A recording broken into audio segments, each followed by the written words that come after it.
대통령이 주재하는 수석 비서관 회의가 서울 강서구청장 선거 이후 처음 열렸습니다.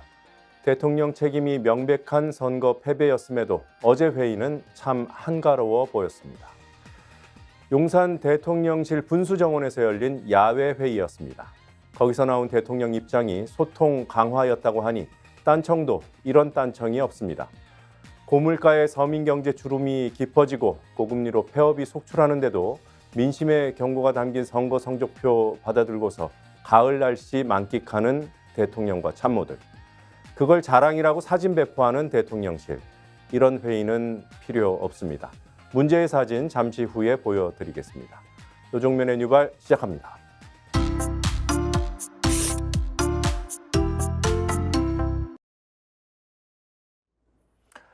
네, 중요한 뉴스들 살펴보겠습니다. 중요한 부분에 여러분들과 함께 밑줄을 그어보죠. 오늘 아침 신문들 여러 곳에 실린 다중채무자 관련 기사입니다.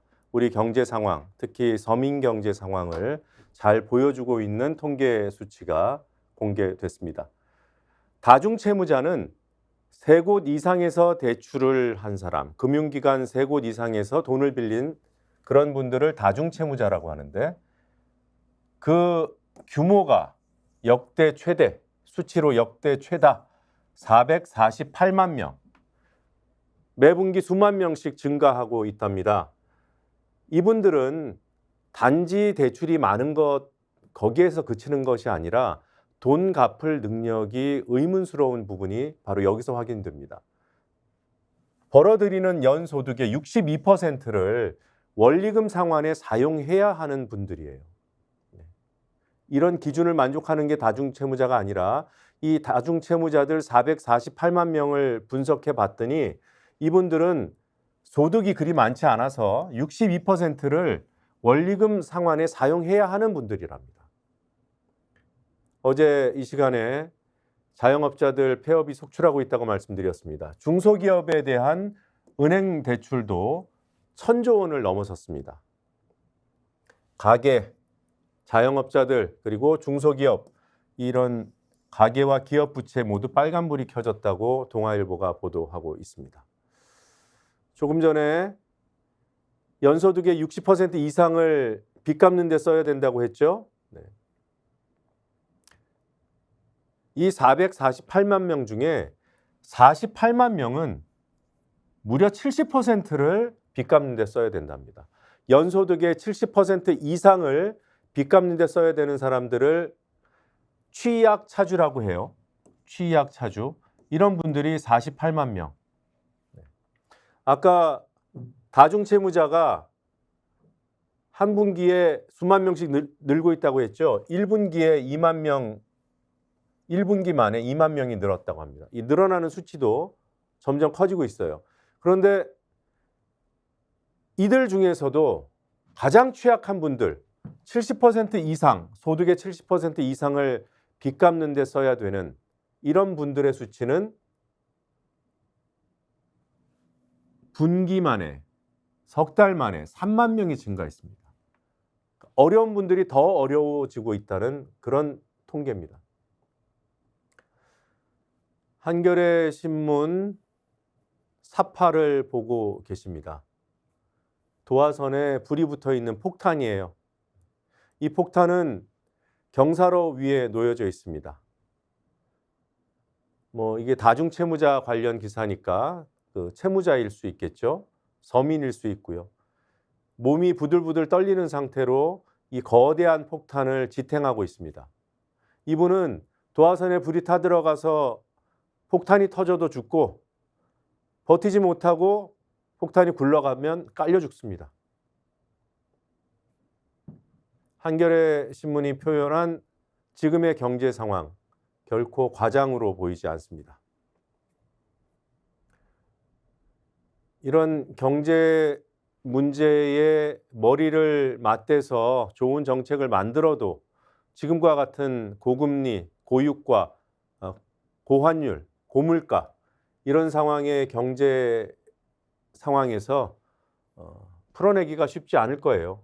그런데 정치권의 화두는 경제와 거리가 멀어도 너무 멀리 떨어져 있습니다. 새로 등장할 화두 한 가지가 오늘 신문에 실렸습니다. 동아일보 기사만 보겠습니다.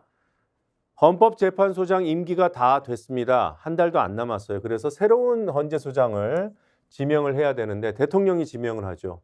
이르면 내일 지명을 한답니다. 누구를? 이종석이라는 분. 헌법재판소장은 헌법재판소 재판관들 중에서 지명하도록 돼 있어요.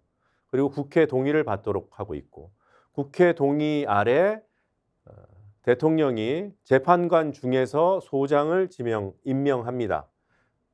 이종석 지금 후보자로 거론되는, 아직 뭐 지명한 건 아니에요.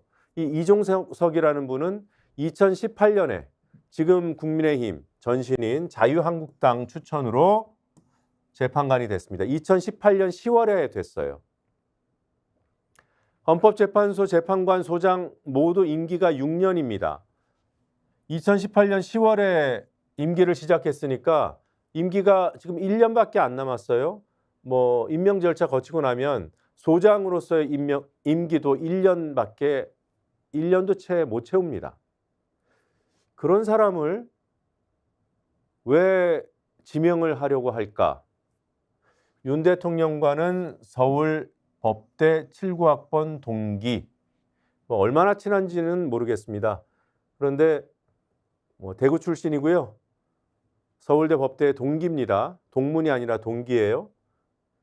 그것 때문인지는 잘 모르겠지만 임기가 1년도 안 되는 헌법재판소장을 지명하려고 한다. 이게 야당의 걱정이고 언론의 걱정이에요. 근데 하나 의문이 듭니다. 재판관은 재판관이고 소장이 되면 임기가 늘어나는 거 아니야? 소장 임기 6년 아니야? 네, 소장 임기 6년 맞아요. 근데 아까 말씀드렸다시피 재판관 중에서 임명하도록 한 것이 헌법 규정입니다. 헌법에 규정된 거예요. 박근혜 정부 때 2013년에 헌재소장을 지명합니다.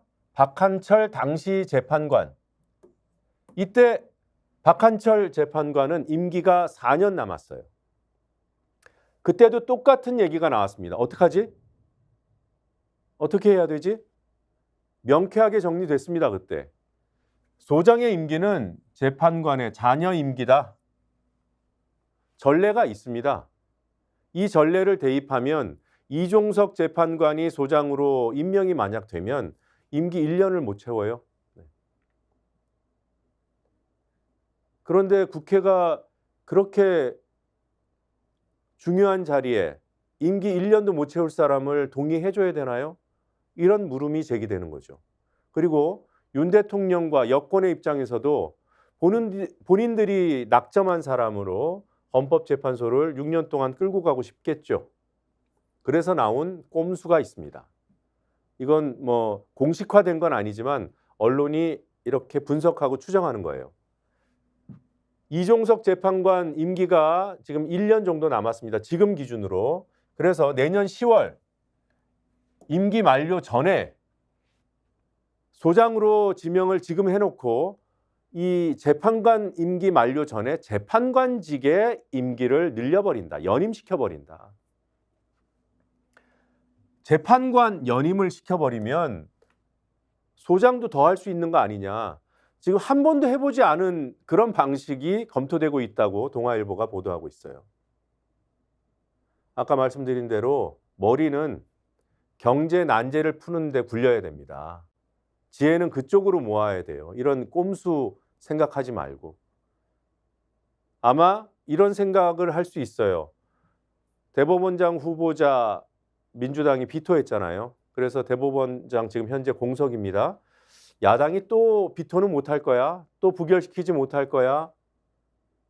당연히 야당으로서는 부담이 갑니다. 대법원장 공석 상태인 상황에서 헌법재판소장까지 공석? 만약 그렇게 되면 부담이 있죠. 근데 문제는 피해갈 수 있는 방법이 있는데 왜 이렇게 어렵고 갈등이 유발되는 카드를 만지작거리고 있는지 그걸 묻지 않을 수가 없습니다. 물론 이 보도가 단순 추정이고 사실과 다르기를 바랍니다. 여러분, 한국언론진흥재단이라고 들어보셨습니까? 언론사들은 다 알아요. 왜냐하면 이 한국언론진흥재단, 줄여서 언론재단, 여기는 언론사들하고 얽힌 사업들을 많이 합니다. 언론 관련 사업들, 그리고 언론 기금을 조성하고 운용하고 뭐 대출 같은 것도 해주고요. 기자들, PD들한테. 그리고 중요한 거, 정부 광고, 지자체 광고 판매를 대행합니다. 그러니까 이 언론재단하고 관계가 좋아야 광고를 받을 수 있다, 이렇게 계산하는 언론사들이 있어요. 그래서 언론사들이 언론재단을 무시하지 못해요. 규모도 국내 최대 규모의 공익법인입니다. 이 언론재단 이사회가 꾸려져 있고요. 이사장이 여기에 수장이죠. 이사장을 누가 임명합니까? 문체부 장관이 임명합니다. 이사회에서 추천을 하고 문체부 장관이 낙점을 하는 그런 체계예요. 그러니까 언론재단이라고 하는 이 공익법인은 사실상 준정부기관입니다. 여기서 하는 일을 말씀을 드리면 거기 하실 수 있어요. 이 언론재단이 매년 언론 관련 보고서 하나를 번역해서 출간합니다. 올해 대한민국에서 가장 신뢰를 받는 그런 언론사는 어디야? 뭐 MBC야, YTN이야, KBS야, 이런 내용이 담긴 보고서를 발간합니다. 그 보고서는 영국에서 나온 거예요. 영국 옥스퍼드대의 저널리즘 연구소라는 부설기관이 있습니다. 여기서 디지털 뉴스 리포트라고 매년 발간해냅니다. 각 주요 국가마다 조사를 실제로 해서 다 모아서 각국의 언론 상황을 공개합니다. 여기에 언론사들이, 그리고 여러분들이 관심 가질 만한 어느 언론사가 믿을 만하지, 여기에 대한 통계치들이 나오는 거예요. 조사치들이 나오는 거예요. 올해는 가장 신뢰받는 뉴스 브랜드로 MBC가 꼽혔습니다. 어디에서? 영국 옥스퍼드대 부설 이 저널리즘 연구소에서 조사한 결과 한국에서는 MBC가 뉴스 1등이더라 라고 발표했어요. 그걸 작년 같으면, 예년 같으면 언론재단이 한글판으로 발간한 것을 보면 확인할 수 있었습니다. 그런데 올해 영문판에는 들어있는 MBC 1등이 한글판에서는 통째로 빠졌습니다. 여러분, 바이든 날리면 기억하시죠? MBC를 날려버린 거예요. 원문에는, 영어로 되어 있는 원문에는 포함되어 있는 한국 언론 상황을 이번에 언론재단 한글판 보고서를 보면 통째로 빠져 있습니다. 가장 신뢰받는 뉴스 브랜드는 한국의 공영방송사인 MBC로 지난해보다 유의미하게 높아졌다. 유의미한 증가세를 보였다. 신뢰도가. 그 뒤로는 YTN, KBS, SBS, JTBC 순으로 주요 방송사들이 뒤를 이었다. 이 내용이 빠져버린 겁니다. 통째로. 뒤에는 이런 내용도 있어요. 원문을 보시겠습니다. 이 신문기사가 번역을 안 해놔서 Most major newspapers have lower levels of trust. 대부분의 주요 신문사들은 신뢰 수준이 낮았다. 그런데 지금 뭐 방심이 할 거 없이 뭐 MBC, JTBC, YTN 이런 데 과징금 물리기 바쁘잖아요. 자, 그러면 도대체 이 한글판에는 어떤 내용이 담겨 있을까요? 한국을 제외한 다른 나라 언론사별 신뢰도는 모두 옮겨져 들어가 있습니다. 이걸 돈 들여서 만들어요? 누구 보라고? 한국언론진흥재단이지 국제언론진흥재단입니까? 이 언론재단이 이렇게 이상한 짓을 할 것이라고는 이미 몇 달 전부터 예견됐어요. 네. 2달 전으로 돌아가 보겠습니다. 경향신문 기사 내용 보시면 표한수 언론재단 이사장 마음 무겁다. 자리를 지켜냈다. 무슨 얘기냐면 윤석열 정부 들어서서 언론재단 이사진이 교체가 됩니다. 주요 본부장 3명이 상임이사를 맡고 있는데 다 교체가 됐어요. 해임안 표결을 주도합니다. 네. 지금 이 언론재단은 3명의 상임이사와 5명의 비상임이사가 이 당시 2달 전 표결에 들어갔어요. 그러면 해임시키려면 몇 표가 필요합니까? 과반이니까 5표가 필요합니다. 상임이사가 3명밖에 없어요. 그럼 비상임이사 5명 중에서 2명이 더 찬성을 해야 돼요. 그런데 4명밖에 표를 확보하지 못했습니다. 그래서 임기 2달 남았던 표한수 이사장 날리는 일이 실패로 끝납니다. 이때 이 말도 안 되는 해임 주도자들, 여기에 찬성표를 던진 사람들, 자, 이름을 말씀드리죠. 뭐 보도가 이미 된 거니까. 상임이사 3명, 유병철 경영본부장, 남종호 미디어본부장, 정권현 정부광고본부장. 네. 그리고 비상임이사 여러 이제 방송 관련 언론 관련 단체장들인데 이 중에서 1명이 찬성했어요. 추승호 신문방송편집 및 협회장. 다 언론인들입니다. 언론인 출신이거나. 이런 사람들이 뭐 임기 2달 남은 기관장 축출을 하는 거, 방통위원장 날리고 MBC 박문진 이사장 날리고 KBS 이사장 날리고 다 같은 연결선상에 있는 거죠. 네.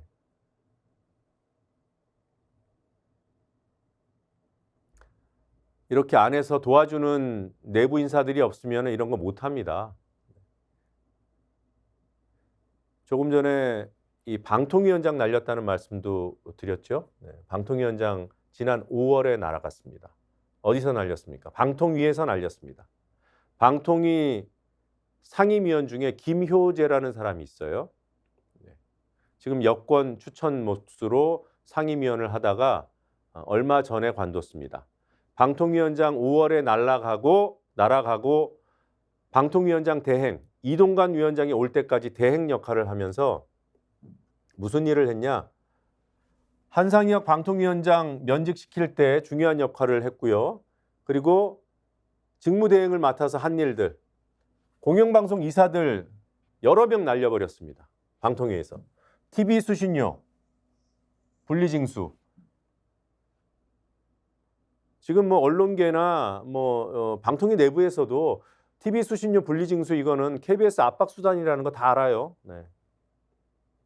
이런 일을 하고 자, 이제 조금 전 말씀드렸던 이 언론재단의 이사장으로 갈 준비를 하고 있습니다. 표한수 지금 이사장의 임기는 내일이면 끝이에요. 아니 방통위에서 방통위원장 대행하면서 그 숱한 논란을 일으킨 지 얼마나 됐다고 이렇게 알짜배기 자리를 찾아가시는지. 이 사람은 누구일까? 조선일보 기자. 아까 표한수 이사장 날리려고 했던 사람들 다 기자라고 했죠. 네. 김효재도 조선일보 기자. 그러다가 한나라당 국회의원으로 2008년도에 국회로 정계로 입문합니다. 그리고 나서 MB정부 출범한 뒤에 대통령실 정무수석을 해요. MB맨이에요. 아니 방통위원장도 MB맨, 문체부 장관도 MB맨, 김효재 여기 또 언론재단 이사장도 MB맨. 그리고 요거 하나 더 알아두셔야 될 것 같습니다. 2008년도에 한나라당 전당대회에서 돈봉투가 살포되는 일이 있어요. 이 사건에 연루돼 가지고 유죄 선고를 받았던 사람이에요. 전당대회 돈봉투 사건 유죄 선고자. MB가 사면시켜줬습니다. 그랬던 사람이 뭐 공영방송 이사들 무슨 문제 있다 뭐 진짜 요만한 것까지 찾아내 가지고 해임시키고 결국은 언론재단 이사장으로 가겠다는 게 김효재예요. 언론계의 지금 현실이 이렇습니다. 다 아시겠지만 조금 더 구체적으로 공유하고 싶어서 말씀드렸습니다.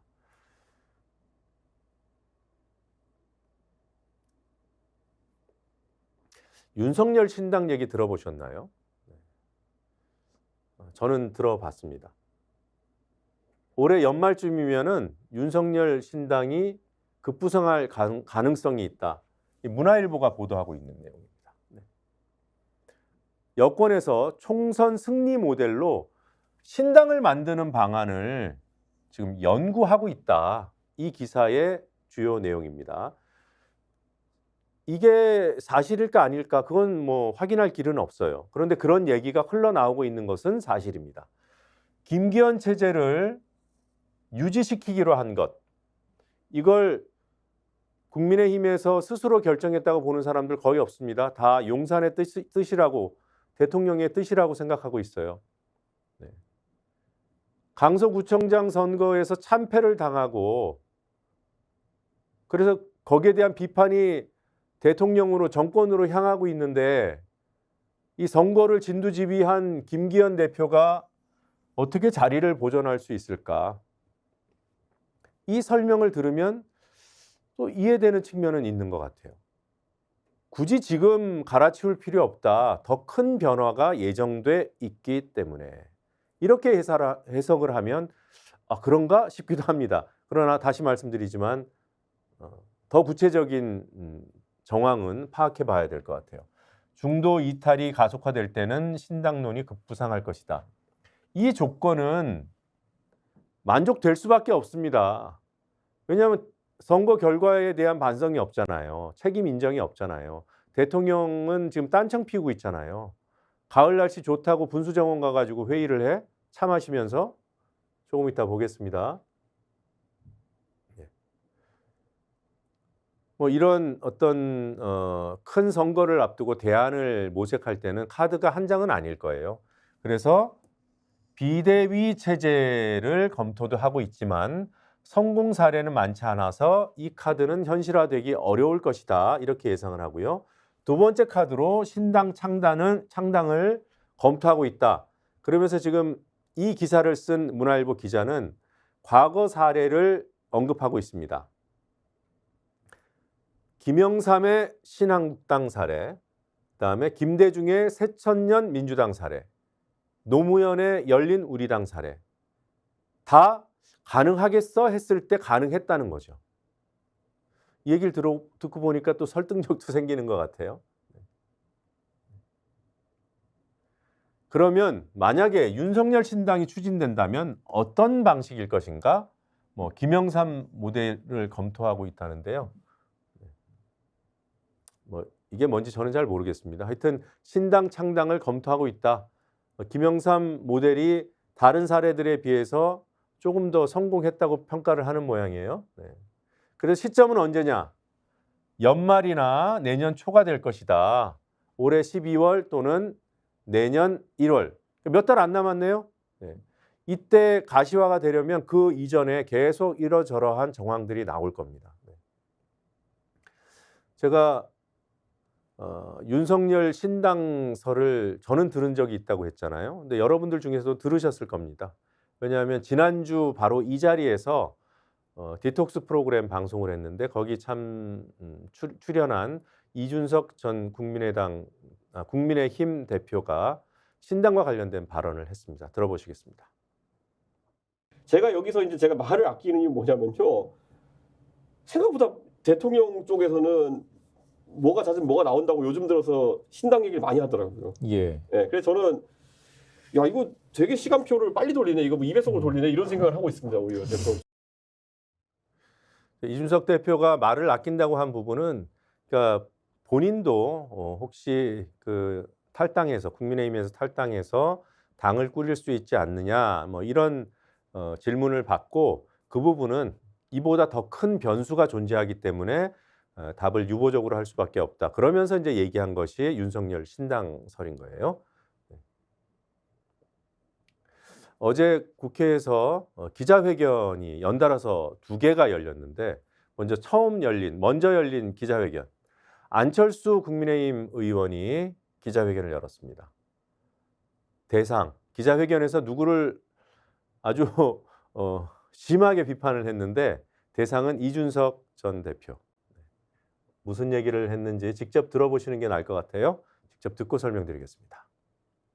그중 대표적으로 이준석 전 대표는 윤 대통령을 자기 힘으로 만들었다는 독선에 빠져 갈등을 빚다 징계를 당하고도 방송 출연을 통해 당을 비아냥거리고 조롱하면서 내부 총질만 일삼는 오만의 극치를 달리고 있습니다. 박근혜 정부의 은덕을 입고 어린 나이에 정치에 입문해 당 쇄신을 위해 지켜 세우고 대접해 주었더니 오만방자함이 극에 달했습니다. 언제까지 이 응석바디가 당의 분탕질하는 것을 내버려 두시겠습니까? 지켜보고 계실 박근혜 전 대통령께서는 얼마나 마음 아파하시겠습니까? 저는 오늘 이준석을 내보내기 위해 자발적인 서명운동에 동참해 주신 16,036분의 국민들과 함께 당윤리위원회에 이준석 제명 징계를 요청하겠습니다. 네, 들으신 대로입니다. 지금 당에 제명을 요청한 사유를 이렇게 얘기를 하면서 뭐 응석바지 등등의 좀 강한 표현을 쓰고 있는데요. 뭐 여러 가지 그 갈등 관계 오래된 거 다 빼고 가장 최근에 촉발된 부분이 있죠. 지랄하고 자빠졌네. 안철수 의원이 강서구청장 선거 유세에 나가서 뭐 이제 상대 후보에 대한 비판을 하던 중에 지나가던 시민이 지랄하고 자빠졌네라고 얘기하니까 그대로 받아서 그 욕설을 그대로 돌려줬죠. 뭐 본인은 웃으면서 농담으로 넘긴 거라고 하지만 제가 뭐라고 욕설하면 상대방이 저한테 웃으면서 되받아치면 그럼 싸움 나는 거죠. 그 욕설이 어디로 갑니까? 다 남아 있는데. 근데 그걸 이준석 대표가 비판했다고, 비아냥됐다고, 조롱했다고, 거기서 이제 감정 충돌이 일어났던 모양입니다. 그랬더니 뭐 원래 이준석 전 대표가 해당 행위를 했다는 취지로 그렇게 얘기를 했고요. 들으신 대로고 여기에 대해서 이준석 대표가 짧게 반응했습니다. 기자들이 물어보니까 아픈 분이다. 아픈 분하고는 싸우고 싶지 않다. 아픈 분이라고 했나요? 사람이라고 했나요? 사람이라고 했군요. 아픈 사람은 상대하지 않는다라고 역시 비꼬는 말로 대응을 했습니다. 이 상황이 만약에 길게 지속되면 꼴불견이겠죠. 안철수 의원이 했던 얘기를 국민들이 할 겁니다. 자, 이 기자회견에 바로 이어서 이준석 전 대표도 기자회견을 했어요. 앞선 기자회견에 대한 그런 뭐 응대나 대응 이거 아닙니다. 별도로 다른 목적으로 기자회견을 했는데 이준석 전 대표는 윤석열 대통령 들으라고 했습니다. 보선 패배와 관련된 기자회견. 네. 윤 대통령을 향해서 오류를 인정해 달라고 했습니다.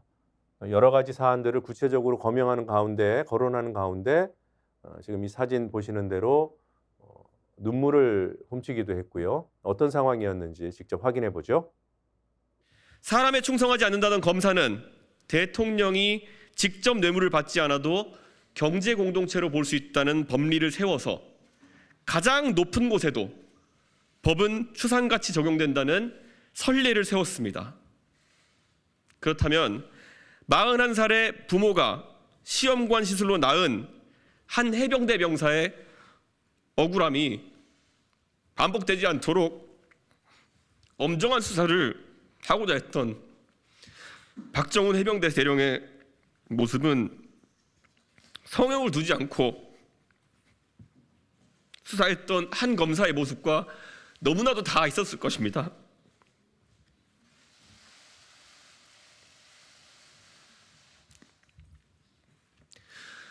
그런 그가 수사하는 것을 정부와 여당이 막아세우는 것을 넘어서 집단 린치하고 있습니다. 민생보다는 이념을 추종하고 정책보다는 정당 장악에 몰두해선 모습이 나은 모순이 아니겠습니까? 오늘 사자성어는 결자 해지입니다. 제발 여당 집단 무건수행의 저주를 풀어주십시오. 흔히들 검사가 오류를 인정하는 것은 불가능에 가깝다며 더는 대통령에게 이런 요구를 하지 말자는 얘기를 하는 사람도 있습니다. 하지만 대통령께서는 더 이상 검사가 아닙니다. 집권 이후 지난 17개월 동안 있었던 오류들을 인정해 주십시오. 대통령실 관계자의 성의 없는 익명 인터뷰가 아니라 대통령의 진실한 마음을 육성으로 국민들에게 표현해 주십시오. 네, 결자 해지 할까요?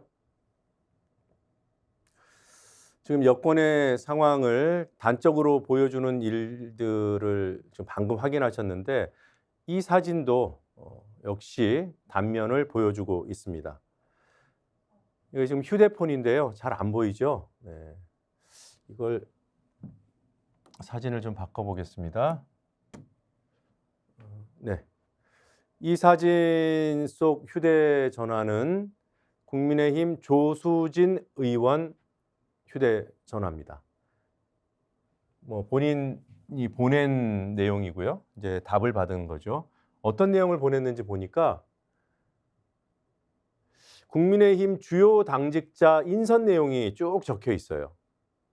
네, 사무총장에는 누가 되고 지명직 최고위원 김혜지, 사무총장 박대출, 뭐 이게 사람들 이름, 수석 대변인 박정아 등등등등 여러 내용들이 쭉 기입돼 있는 인선안입니다. 네. 근데 이 내용 잘 보시면 이 사진 찍힌 직후에 인선안이 이제 공식화가 됐어요. 다 같은데 이 내용만 다릅니다. 사무총장이 누구로 발표됐습니까? 이만희 의원. 여기 박대출 의원이라고 돼 있죠. 박대출 의원은 사퇴한, 이번 선거 책임을 지고 사퇴한 임명직 당직자 중에 한 명이었어요. 정책위 의장을 맡았던 박대출 의원이 여기 사무총장 자리, 사무총장은 내년 총선 공천과 관련된 실무를 관장하는 매우 중요한 알짜 중에 알짜 자리입니다. 여기에 사퇴했던 사람을 새로 집어넣네? 이걸 보면 무슨 생각이 드냐? 회전문 인사, 돌려막기. 아니 국민 눈을 속여도 유분수지. 사퇴 쇼를 했다는 그런 게 되는 거잖아요. 아무튼 이대로 실행이 되지 않았어요. 박대출 대신 이만희 TK 의원이 사무총장에 임명됐습니다. 그런데 이제 그게 발표되기 전에 이 안을 조수진 의원이 누군가에게 보냈죠. 상대방이 누구냐면 여의도연구원, 국민의힘의 싱크탱크 여의도연구원 부원장입니다. 답이 이렇습니다. 황당하네. 김기현 대표 쫓겨나겠네.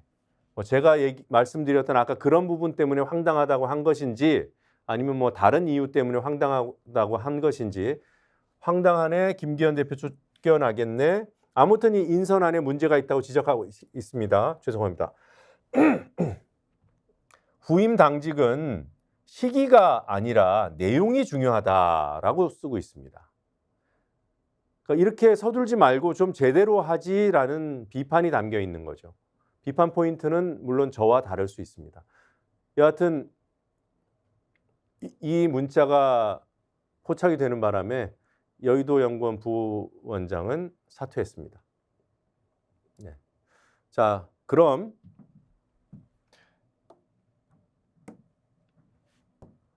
이 아까 중요한 자리라고 말씀드렸던 국민의힘 사무총장, 당 사무총장은 당 3역에 포함됩니다. 당대표, 당 원내대표, 그리고 사무총장. 여기서 한 명을 더 꼽아서 4역을 얘기하라고 하면 정책위 의장. 그만큼 중요한 자리입니다. 총선 때문에 더 중요해졌고요. 그런데 여기에 용산 이 친윤 인사들이 선거 제대로 못했다고 쇄신하는 거잖아요. 그런데 TK 재선 이만희를 임명했다. 평가들이 이렇습니다. 반쪽이다. 반쪽 쇄신이다. 한국일보 평가고요. 한겨레 기대에 못 미쳤다.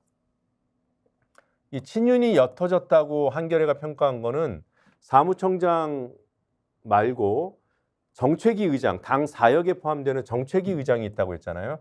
여기에는 평택이 지역구인 유이동 의원을 앉혔어요. 이 부분을 평가한 겁니다. 그런데 TK 사무총장, 친윤인 TK 사무총장, 이것 때문에 쇄신이 기대에 못 미쳤다. 이렇게 얘기하고 있습니다. 세계일보의 평가는 무늬만 쇄신이다. 네. 한국일보,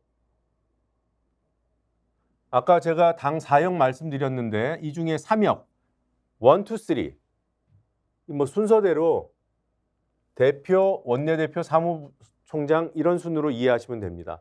여기 3명이 다 영남이다. 한국일보의 평가, 총론입니다. 용산을 못 벗어났다. 용산을 못 벗어났다. 정부 여당의 상대적으로 우호적이었던 이른바 조중동의 입장은 어떤가? 중앙일보 감동 없다. 네, 감동이 없다고 합니다. 동아일보 TK 친윤을 앉혔다. TK 친윤을 강조하고 있습니다. 네. 쇄신할 의지가 있냐는 비판론을 소제목에 올려놨고요. 조선일보의 평가, 혹시 했지만 역시다. 유체이탈 화법이긴 합니다만 혹시 했지만 역시라고 평가하고 있습니다. 자, 사진을 한 장 보여드리겠습니다.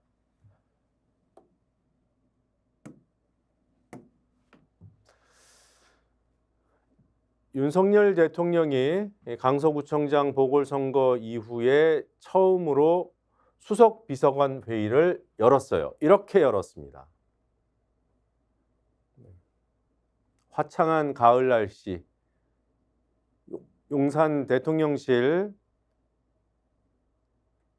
분수정원에서, 분수가 어느 쪽에 있는지 모르겠습니다만 분수정원에서 테이블 깔고 차 이렇게 찻잔 앞에 놓고 분위기 좋게 회의를 했습니다. 이때가 언제라고요? 어제. 여당은 지금 보궐선거 참패 이 책임론 때문에 홍역을 치르고 있는 그 시점에 이 자리에서 뭐라고 했다고 제가 말씀드렸죠? 소통 강화, 소통이 중요하다. 당정 소통을 강화하라. 어떻게 들으면 너희들 찍소리 하지 마라 이런 얘기로 오해할 수도 있어요. 그런 얘기를 이런 자리에서 여유롭게 한가해 보이게. 좀 화나지 않습니까? 지금 경제 상황이 어떻고 지금 정치권 상황이 어떤데 대통령은 가을 날씨 좋다고 분수정원에 테이블 깔아. 이런 사진을 대통령실이 제공하고 앉아 있으니 얼마나 공감 능력이 떨어집니까? 연일 김건희 여사 화보에 가까운 사진들 배포하고, 그러니까 민심을 읽지 못하니까 이런 사진이 공개되는 거예요. 물론 지금 상황이 어려우니 누군가가 이런 저희 분위기도 한번 쇄신할 겸 나가서 한번 하시죠 해도 대통령이 무슨 소리야? 국민 보기 나 부끄러워. 그래야죠. 제가 이상한가요? 네. 한겨레 신문이 이런 대통령에 대해서 그냥 한마디로 정리합니다. 대통령은 딴청이나 피우고 있다. 정말로 몰라서 저러는 것인지 알고도 애들 얘기로 센 척하는 것인지 모르겠습니다. 여기까지 보겠습니다.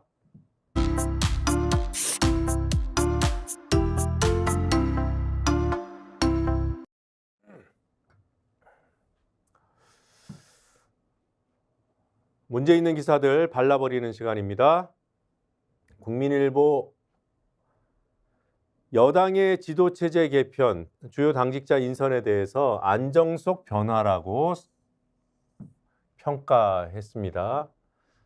매우 우호적인 평가드림은 앞서 보신 기사들과 비교해 보시면 될 것 같고요. 다만 국민 눈높이가 관건이다. 국민한테 어떻게 보일 것인가가 관건이다라고 유보해 두고 있습니다. 소제목 더 적극적으로 칭찬해주고 있어요. 개파색 옅은 인사도 중용했다. 그러니까 한 명 있었죠. 유이동 의원, 정책위 의장. 네. 지금 중요한 자리는 어디라고요? 사무총장. 중량감, 신선함, 기대 이하라는 지적도 있다. 막 이렇게 추켜 세워줄 때 이런 비판도 있습니다 하고 한 줄 걸치는 그런 전형적인 기사예요. 그런데 이 기사도 이 다음에 제가 설명드릴 기사를 보시면 크게 문제 삼지 않으실 수 있습니다. 더 황당한 기사 보여드리겠습니다. 서울신문입니다. 제가 매일 신문 기사들을 가급적 꼼꼼히 보려고 노력하는데 계속 보다 보니까 서울신문이 원톱이에요. 원톱. 어떤 면에서 원톱인지는 굳이 말씀 안 드리겠습니다. 친윤 덜어낸 여, 아까 그 정책위 의장 가지고 이렇게 평가를 하고요. 당이 역할을 주도했다. 이번 주요 당직자 인선이 김기현 작품인가요? 많은 사람들이 용산 작품이라고 보던데 의문이 남는 그런 의문을 전혀 갖지 않는 서울신문입니다. 네. 소제목 보면 더 웃음밖에 안 나옵니다. 대통령실 화답을 했대요. 정책 소통을 강화하자라고 마치 뭐 이전하고 많이 달라지는 것처럼 얘기하고 있어요. 서울신문 다른 기사. 소통 강조한 대통령. 죄송합니다. 여러분들도 감기 조심하시기 바랍니다.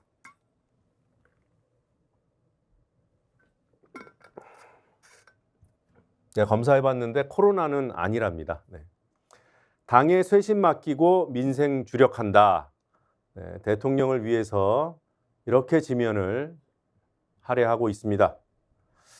이 기사는 내용은 크게 문제 없어요.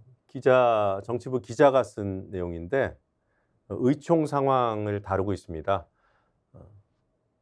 치열한 논쟁을 하고 시끌시끌해야 되는데 지구도 차분했다라고 이 기사는 쓰고 있어요.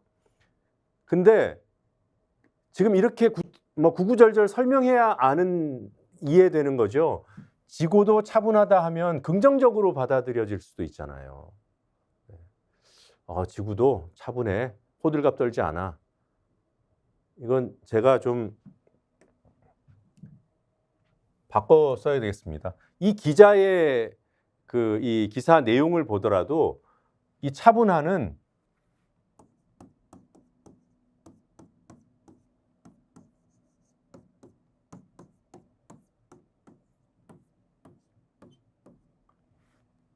지고도 정신 못 차리는 정도가 맞을 거라고 생각합니다.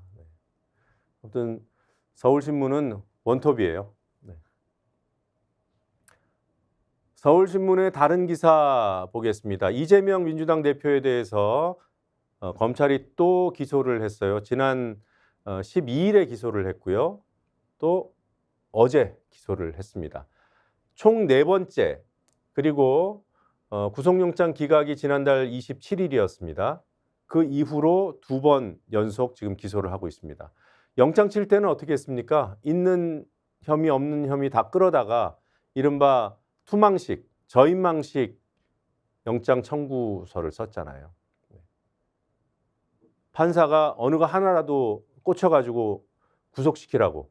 그게 이제 저인망식, 투망식 그런 전법이었다면, 술책이었다면 이번에는 이게 기각이 되니까 다 쪼개는 거예요. 다 쪼개서 이것도 따로 기소, 저것도 따로 기소. 그럼 재판부가 다 달라지겠죠? 누구 하나라도 땅땅땅 유죄 판결하라. 이런 취지로 해석됩니다. 아무튼 위증교사 혐의로 추가 기소했어요.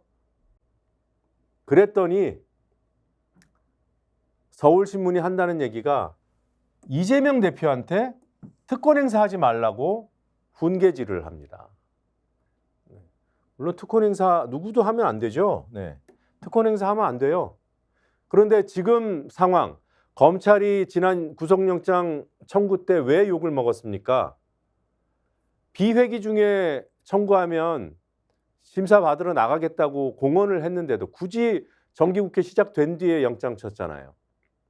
그 호들갑을 떨고도 기각이 됐으면 반성을 해야 되잖아요. 영장 청구할 때는 혐의들 다 모으고 또 기각되고 나니까 다시 다 쪼개고 이런 검찰의 정치질을 비판해야 되는 게 언론 기본 아닙니까? 이재명 두둔하라는 게 아니에요. 검찰의 그런 행태를 비판해야죠. 그거는 한 줄 없어요. 그래놓고 특권 행사하지 말라.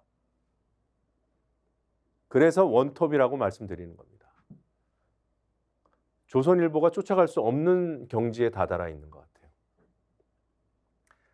경향신문 사설하고 한번 비교해 보십시오. 검찰은 언제까지 이재명에게 매달려 있을 것인가? 지난 검찰의 이런 행태들을 보면 이런 비판이 너무 자연스럽지 않습니까? 서울중앙지검, 수원지검, 성남지청 특수통검사 50명이 동원됐고 압수수색 376건, 검찰 주장은 36회, 10배나 차이 납니다. 아무튼 이런 상황, 그럼에도 여전히 전담 수사팀이 수원지검에 꾸려져 있는 이 상황, 제가 아까 말씀드린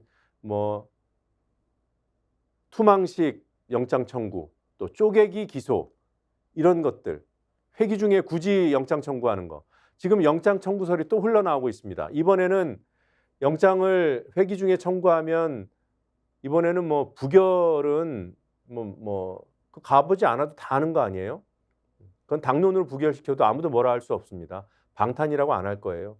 그러니까 이번에는 비회기 중에 청구할 거다. 이런 설까지 나오고 있는데 그건 이제 봐야 되는 일이고. 검찰은 언제까지 수사하고 기소 재판을 뗐다 붙이며 이재명 한 명에게만 매달려 있을 것인가? 검찰 수사는 국민의 신뢰와 힘을 얻을 수 없다. 너무 당연한 사설이 이런 보도 때문에 빛이 납니다. 네. 이 정도 살펴보겠습니다.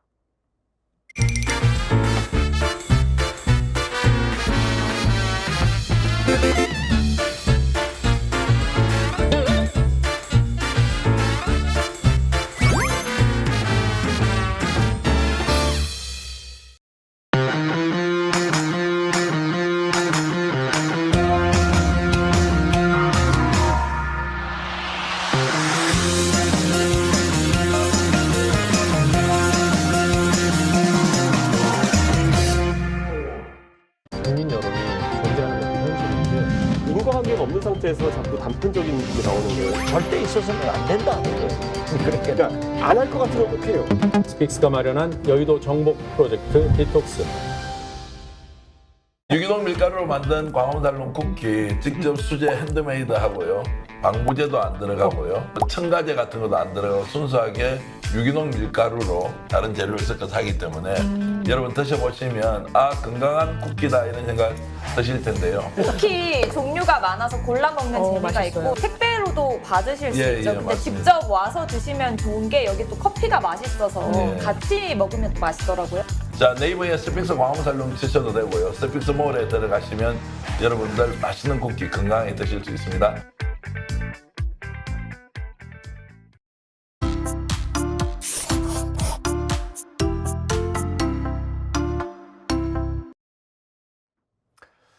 여러분 쪽지 시험 기다리고 계셨나요? 네, 쪽지 시험 보겠습니다. 오늘 설명드렸던 내용들 6개 문제로 간추려 보겠습니다. 죄송합니다.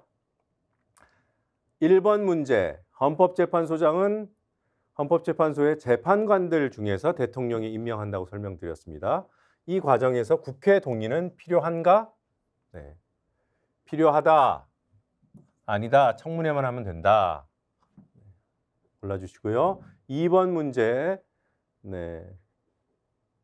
국내 최대 규모의 언론 공익법인 사실상 준 정부기관, 정부의 광고 대행, 언론 지원 사업, 기금 조성과 운용 이런 걸 하는 단체. 자, 김효재라는 MB맨이 곧 이사장으로 부임한다고 해요. 네, 방통위 상임위원장을 최근까지 했고요. 거기서 공영이사 해임, TV 수신료 분리징수 이런 것들을 의결시킨 장본인입니다. 이 사람이 이사장으로 부임하게 될 국내 최대 규모의 언론 법인은 어디일까요? 한국방송진흥재단, 한국언론진흥재단, 국제재단, 국제언론진흥재단. 네 개 중에 골라주시고요. 이준석 전 국민의힘 대표가 어제 눈물의 기자회견을 했습니다. 이 전 대표가 윤 대통령을 향해서 초심을 회복하라고 얘기하면서 이런 영어 문장을 썼습니다. The buck stops here. 네. 이게 윤석열 대통령의 초심이었다고 얘기하고 있어요. The buck stops here. 모든 책임은 내가 진다. 모든 술은 내가 먹는다. 죄송합니다. 네. 제가 이 출제하고 지문을 뽑는데요. 좀 쑥스럽습니다. 4번 문제 보실게요. 강서구청장 선거 패배에 따른 국민의힘 지도부 교체에 관한 설명 중 사실과 다른 것 하나를 고르는 겁니다. 사퇴한 정책위 의장을 사무총장으로 돌려막기 하려다가 막판에 변경했다. 총선 공천 실무를 담당하게 될 사무총장에 비윤 인사를 기용했다. 교체된 지도부 면면을 보면 친윤 색채가 다소 옅어졌다는 평가가 나온다. 전반적으로는 여전히 용산을 벗어나지 못했다는 평가다. 자, 이 4개 중에서 2개로 좁혀지는 것 같은데 하나 고르기가 그리 쉽지는 않을 것 같아요. 5번 이재명 민주당 대표가 위증교사 혐의로 추가 기소됐습니다. 지난달 27일에 구속영장 기각됐고요. 그 이후에 몇 번째 기소라고 말씀드렸죠? 그래서 총 몇 번째 기소가 이루어진 상황입니다. 아까 말씀드린 대로 영장 청구할 때는 다 끌어모으고 지금은 또 쪼개고 이런 술책을 검찰이 쓰고 있다고 말씀드렸습니다.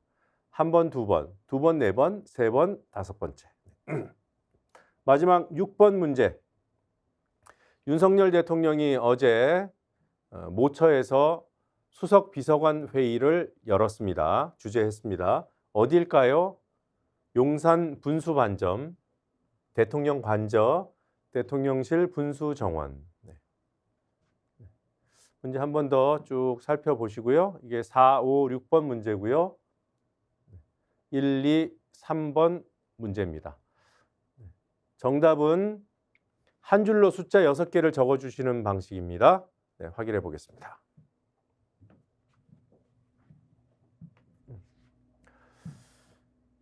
네.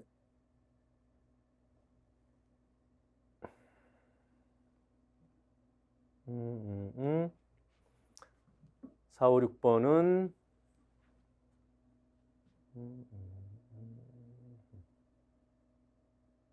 네, 정답이 있어서 말씀드리겠습니다. 1, 2, 1, 2, 2, 3. 네.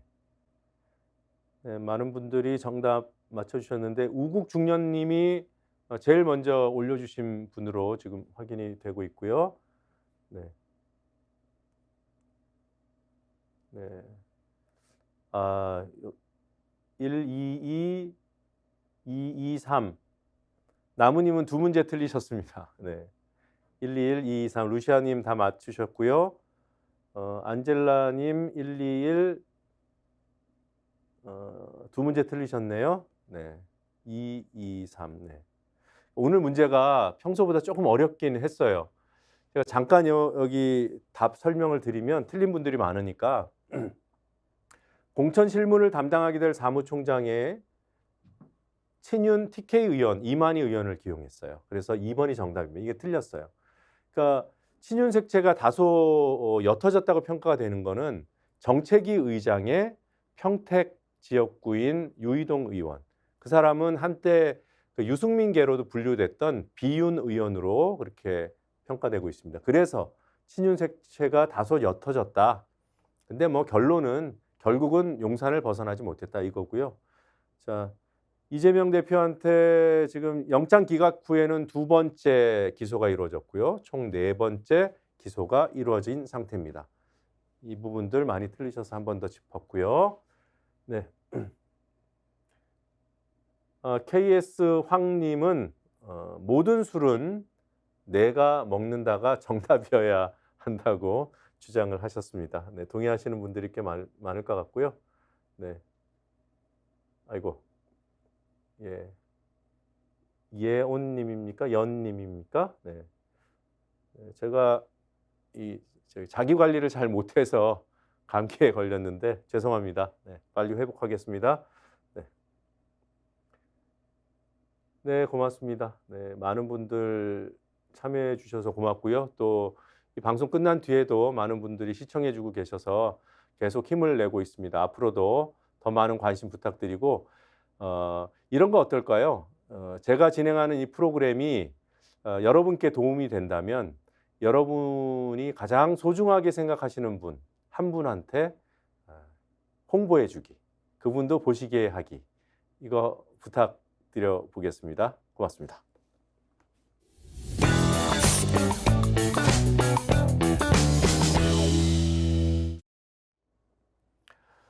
네, 통신문 발송할 시간입니다. 짜장면 7,000원이 넘었대요. 이건 이제 서울 평균 가격을 말씀드리는 겁니다. 지방은 조금 다를 수도 있어요. 서울에서 짜장면 한 그릇 평균 가격이 처음으로 7,000원을 넘어섰다. 이제 물가가 많이 오르고 있죠. 뭐 여러 가지 요인이 있을 겁니다. 열무, 대파 이렇게 식자재 값들이 오르고 있기 때문에 음식 값들이 다 같이 연쇄적으로 오를 수밖에 없어요. 당연히 김장 걱정이 생깁니다. 김치 인플레라고 해서 김치플레이션이라는 그런 표현을 동아일보가 썼네요. 오늘 그래서 통신문 짜장면 시키신 분, 이 표현은 좀 나이가 좀 있으신 분들만 이해하실 텐데 아무튼 가격은 꼭 확인하시기 바랍니다. 뭐 짜장면 얘기가 나온 김에 짜장면이냐 자장면이냐, 우리가 흔히 쓰는 말이 표준어가 아닌 경우들이 종종 있죠. 네, 그거는 그렇게 표준어로 규정하는 사람들이 있기 때문입니다. 그런데 여러분들이 많이 쓰면요, 그게 표준어가 돼요. 그게 말을 사용하는 대중, 언중이 결국은 표준어를 만들어내는 겁니다. 그러니까 여러분들이 혹시라도 지금 표준어가 아닌 말을 쓰고 있다고 해서 뭐 잘못하시는 거 아니에요. 그냥 사투리 쓰셔도 되고 여러분들이 편한 대로 언어 생활을 하는 거죠. 그것들을 집약해서 그것들을 이렇게 다 확인해 보니까 이것이 표준말이야 하는 것이 표준어입니다. 짜장면 한때는 표준말이 아니었지만 지금은 표준어입니다. 안 지워지는 걸로 쓰겠습니다. 짜장면 표준말입니다. 몇 년 전까지만 해도 자장면만 표준말이었어요. 그런데 둘 다 표준말이에요. 짜장면도 맞고 자장면도 맞습니다. 여러분들 편하게 쓰시면 됩니다. 네. 오늘 제가 준비한 내용은 여기까지. 사실 준비한 내용이 하나 더 있죠, 늘.